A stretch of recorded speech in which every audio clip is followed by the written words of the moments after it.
My brothers and sisters, listen. Let me tell you something. Success is not an accident. It doesn't just happen because you woke up early one day or because you got lucky. Success is built on the foundation of you. Your thinking, your habits, your character, your ability to lead yourself before you ever think about leading others. You are your greatest asset. Invest in yourself first. That truth alone has the power to transform everything in your life. But the challenge is most people spend more time and money trying to improve their surroundings than they do trying to improve on themselves. They buy the new car, they upgrade the phone, they subscribe to every productivity tool, but they don't sit down and invest in their own growth. And that's the trap, because nothing outside of you will ever compensate for what's missing within you. The first shift you have to make is realizing that everything you want, whether it's wealth, freedom, better relationships, influence, peace, starts with your job. Not your job, your partner, not the economy. Your ability to think, to decide, to act, to grow. That's the foundation of everything else. The most powerful investment you'll ever make isn't in stocks or real estate or crypto. It's in your own capacity to lead, to create, and to solve problems at a higher level. When you invest in yourself, you become more valuable. And value attracts opportunity. That's how the world works. People get paid in direct proportion to the problems they can solve. And you can't solve bigger problems unless you become a bigger person mentally, emotionally, spiritually, and practically. The person who reads one book a year is not on the same level as the person who reads one book a week.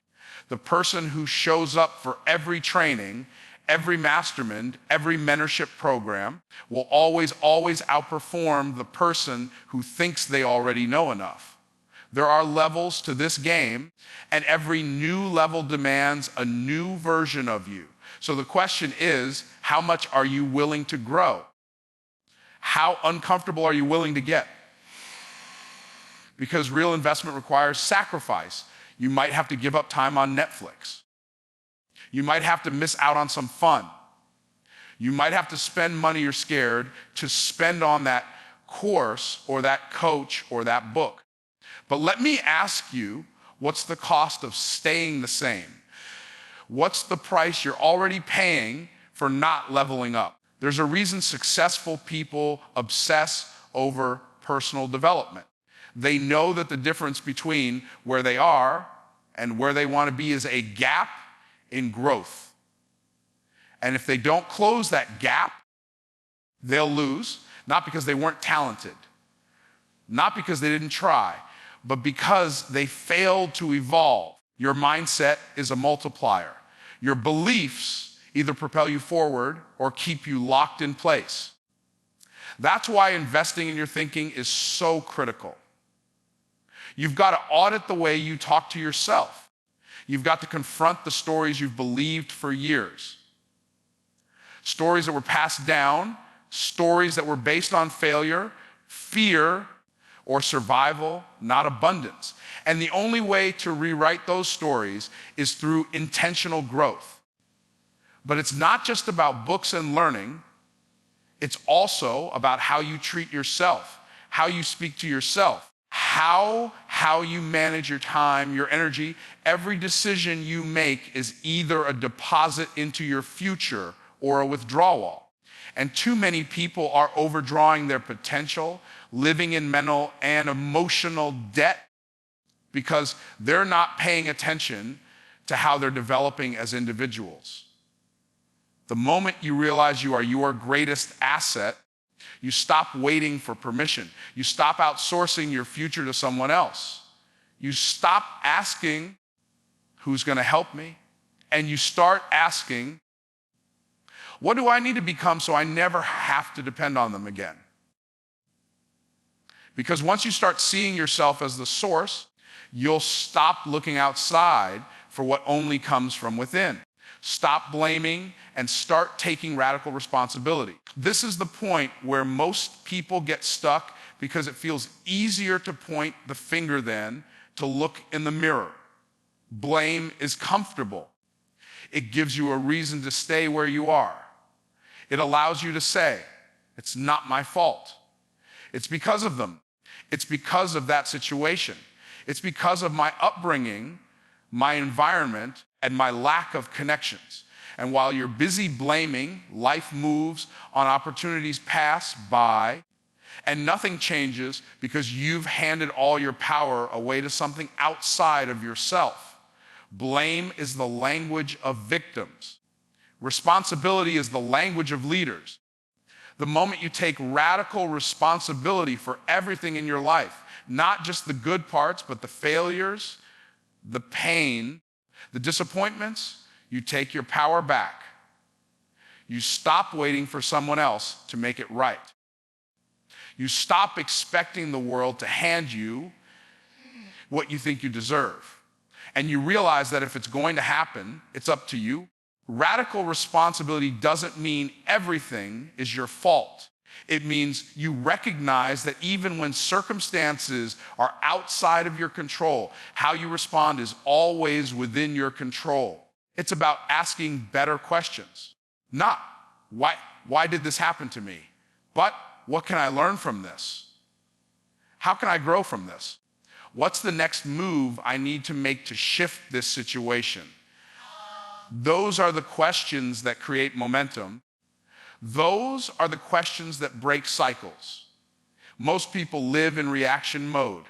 They react to what others say, to what others do, to what happens around them. But when you take responsibility, you step out of reaction mode and into creation mode. You stop waiting for the perfect conditions and start creating the conditions.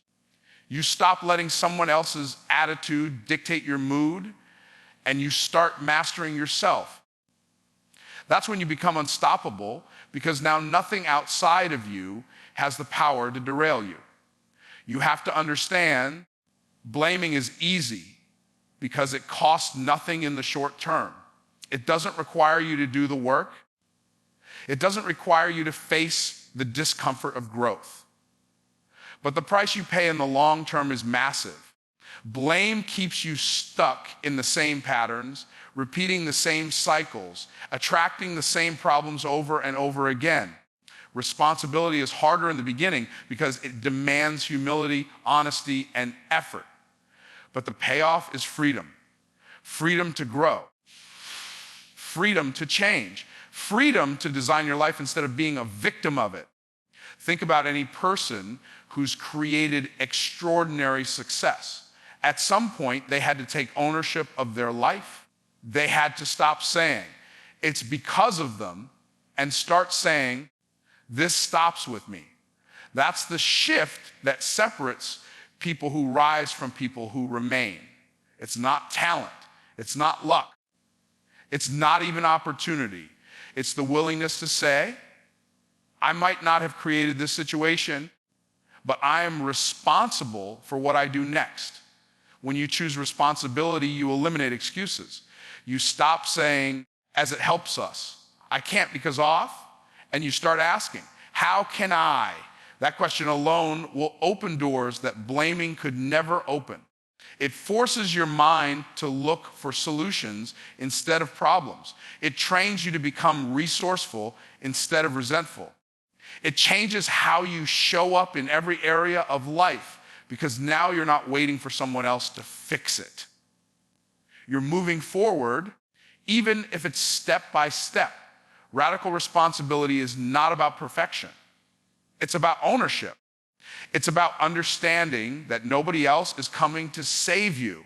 It's about realizing that the results you see today are a reflection of the choices you made yesterday, and the choices you make today are shaping the life you'll live tomorrow. Your inner world shapes your outer world. Everything you experience on the outside is a direct reflection of what's happening on the inside. If there is chaos within you, there will be chaos in your relationships, your finances, your career, and your decisions. If there is peace and clarity within you, that same peace and clarity will flow into everything you touch. Most people try to change their circumstances without ever changing themselves. They think if they can just get a better job, make more money, or move to a different environment, everything will improve. But unless they shift what's happening inside, the patterns they're running from will follow them wherever they go, because the external is only a mirror of the internal. The way you think creates the lens through which you see the world. If your mind is filled with lack, you will see lack in every situation, even when opportunities are in front of you.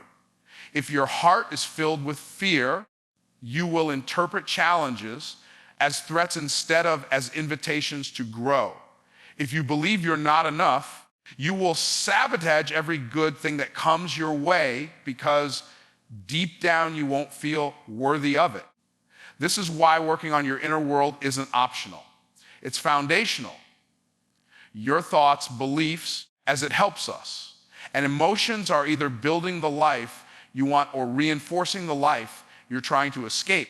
Most people are trying to build a mansion on a cracked foundation.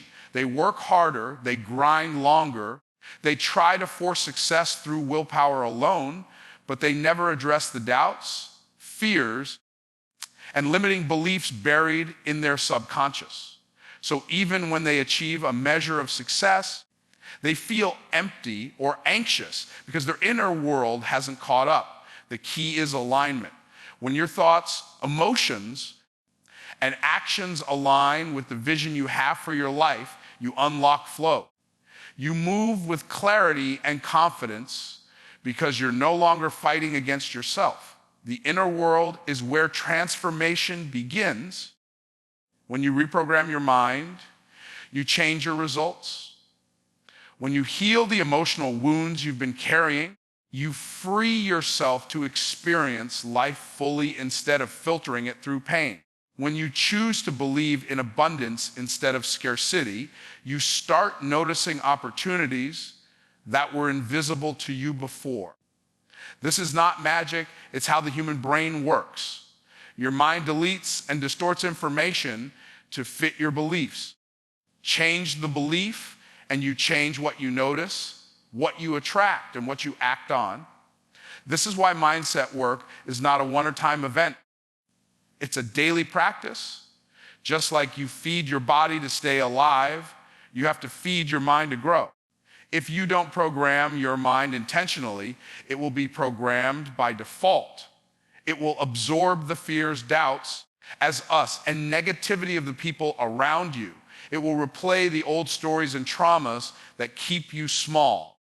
But when you take control of your inner world, you start showing up differently in every area of life.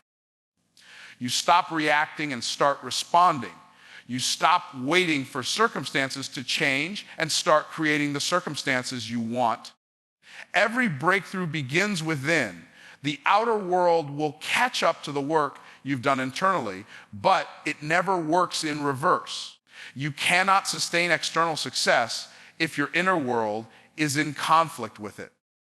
That's why some people lose everything they gained as soon as they get it.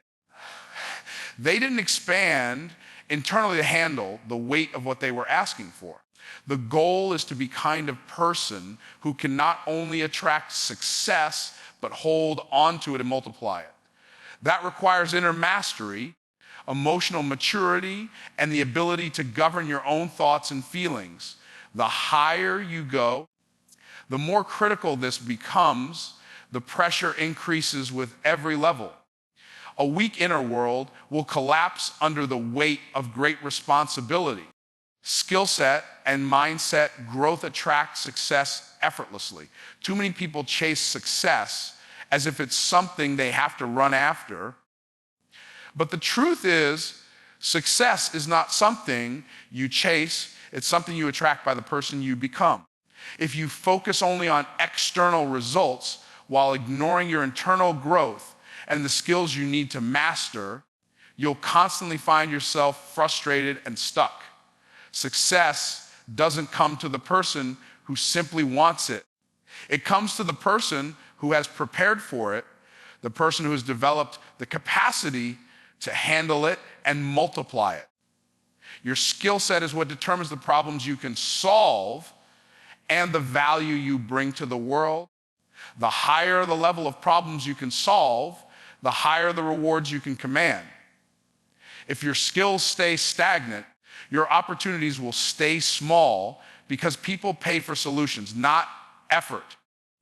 Hard work alone is not enough if it's not paired with the right skills. Someone who learns how to communicate, how to sell, how to lead, or how to create systems, or how to innovate will always outperform someone who only relies on hustle. Skill set gives you leverage in a world that rewards those who can think critically and execute strategically. But skill set out mindset is incomplete. There are highly skilled people who never rise because their mindset sabotages them as it helps us. They don't believe they're worthy of success, so they undercharge or avoid opportunities. They failure so much that never take action.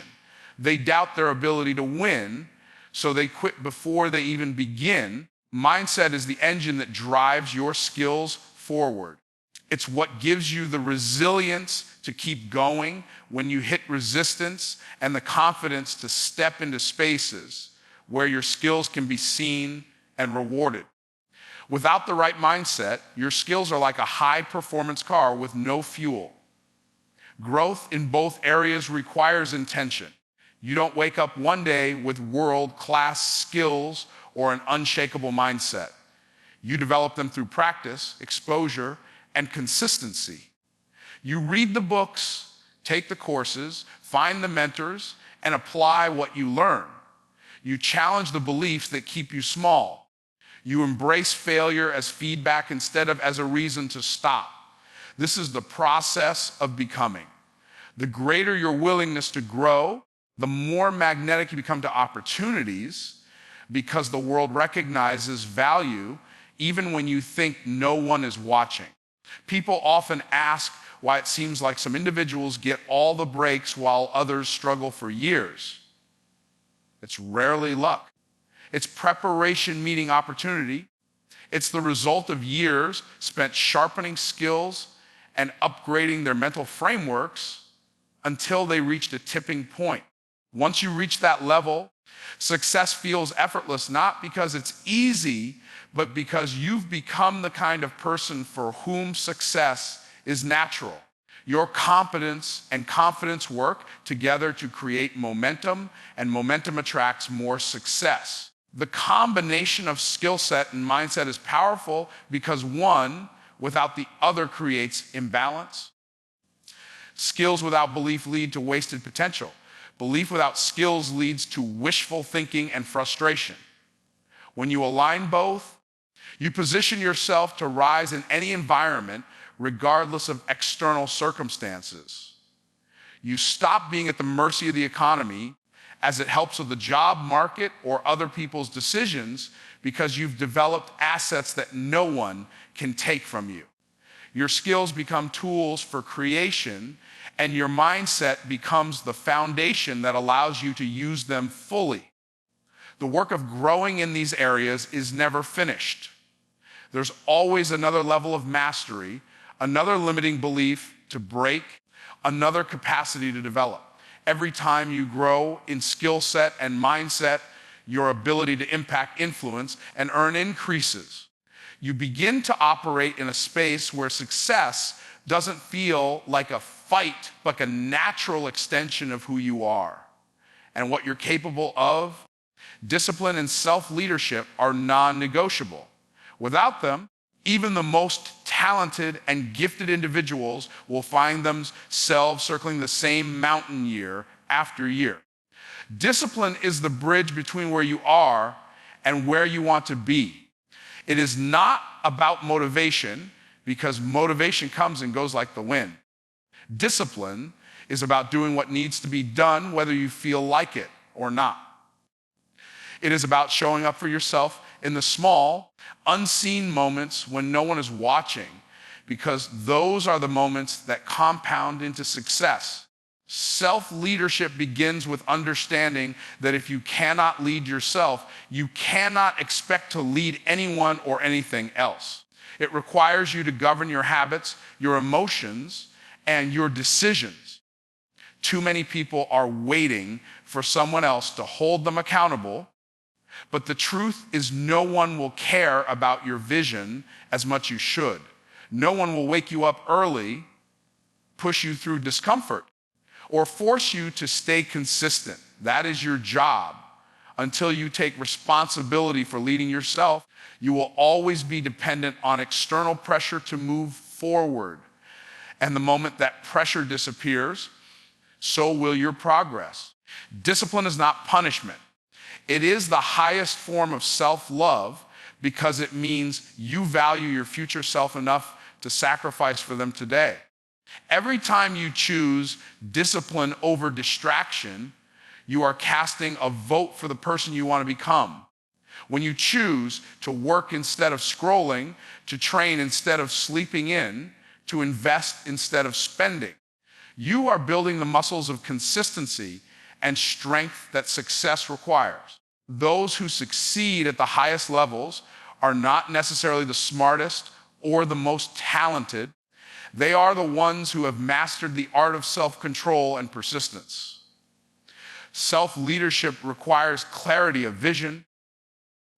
If you do not know where you are going, you will not have the energy or the courage to keep yourself in alignment. Clarity makes discipline easier because you are no longer making decisions based on emotions, but based on purpose. Without clarity, it is easy to drift. You begin to say yes to things that do not serve you. You start compromising on your standards. And over time, your results reflect those compromises. There is a cost to discipline, but there is also a cost to the lack of it. The difference is that the cost of discipline is paid up front, while the cost of neglect comes later and with interest. Discipline feels hard in the moment, but regret lasts much longer. When you fail to lead yourself, you become reactive to life instead of proactive. You end up stuck in cycles of starting and stopping, making excuses, and blaming circumstances for outcomes that are within your control. Mastering discipline is about setting boundaries with yourself and following through. It is training your mind to do what is uncomfortable until the uncomfortable becomes natural. It is choosing habits that align with your goals, even when those choices are inconvenient. You cannot rely on inspiration to build a business, transform your health, or create wealth.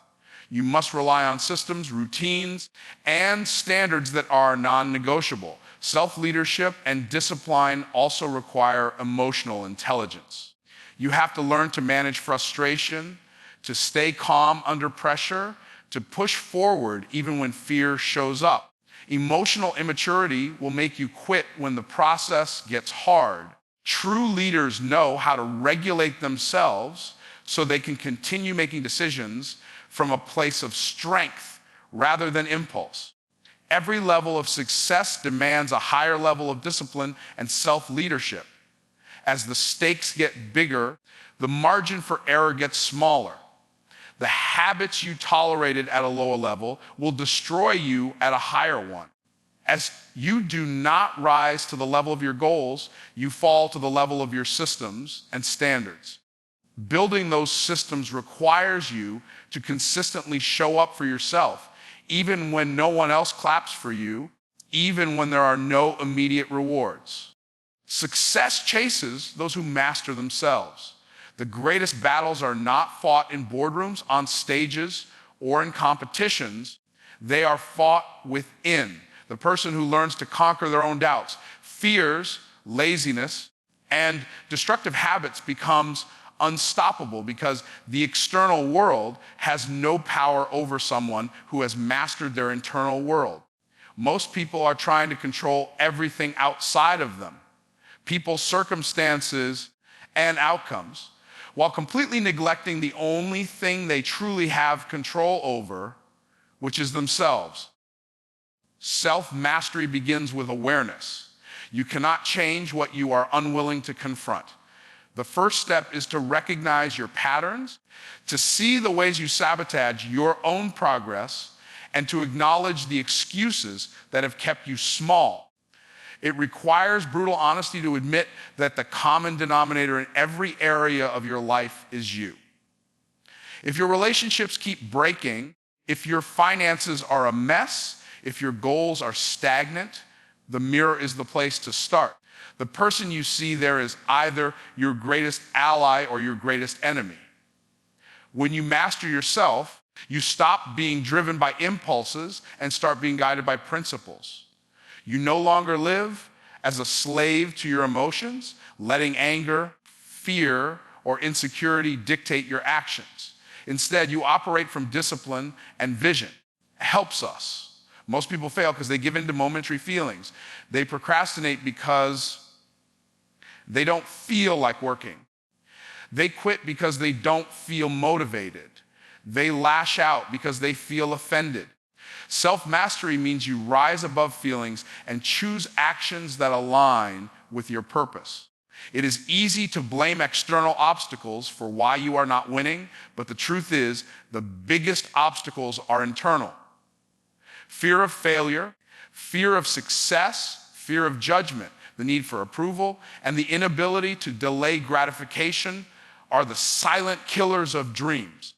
The person who learns to overcome these internal barriers will win even in the face of external adversity, because nothing can stop someone who refuses to stop themselves.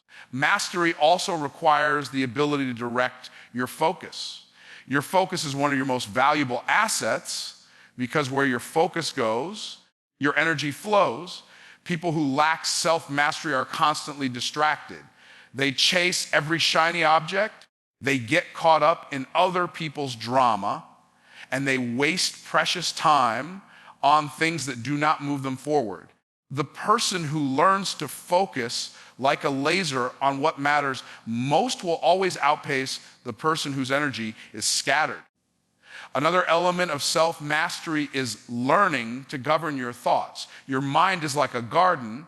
If you do not cultivate it intentionally, weeds of negativity, doubt, and fear will take over.